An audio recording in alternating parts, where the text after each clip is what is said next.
Sri Lanka menutup sekolah dan menghentikan layanan pemerintah yang tidak penting sejak Senin kemarin. Penutupan yang dilakukan selama 2 pekan dilakukan dalam rangka menghemat cadangan bahan bakar terbatas. Langkah ini dilakukan saat International Monetary Fund, IMF, membuka pembicaraan dengan negara itu tentang kemungkinan pemberian dana talangan, bailout.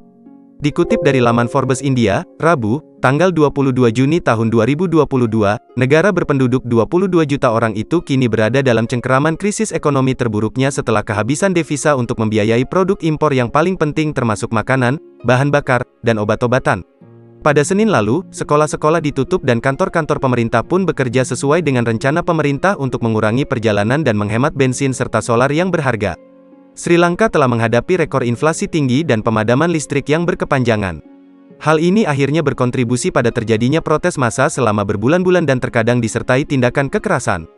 Tuntutan massa pun hanya satu, yakni meminta Presiden Gotabaya Rajapaksa untuk mundur.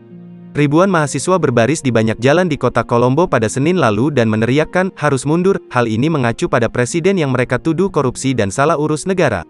Polisi pun menangkap 21 aktivis mahasiswa yang memblokir semua gerbang ke gedung sekretariat presiden saat mereka menyatakan bahwa Senin yang bertepatan dengan hari ulang tahun ke-73 Rajapaksa sebagai hari berkabung bagi bangsa itu. Para petugas mengatakan para mahasiswa telah menghalangi Sekretaris Kementerian Keuangan Sri Lanka menghadiri pertemuan penting dengan para pejabat dari IMF.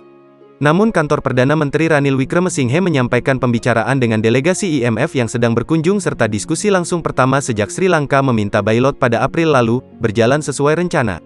Kedua belah pihak mengatakan pembicaraan akan berlanjut hingga akhir bulan ini. Rencana penyelamatan keuangan diprediksi tidak akan terwujud hingga Sri Lanka menyetujui syarat bahwa para krediturnya merestrukturisasi utang luar negerinya yang bernilai 51 miliar dolar Amerika Serikat, AS. Menurut pejabat Sri Lanka dan IMF, ini merupakan sebuah proses yang membutuhkan waktu berbulan-bulan. Perlu diketahui, Sri Lanka gagal membayar utangnya pada April lalu dan akhirnya melakukan dialog dengan IMF yang telah meminta negara itu untuk menaikkan pajak dan merestrukturisasi perusahaan negara yang merugi. Sebagian besar kantor di Sri Lanka pun ditutup pada Senin lalu, begitu pula dengan semua sekolah. Namun rumah sakit dan pelabuhan laut serta udara utama di ibu kota masih beroperasi.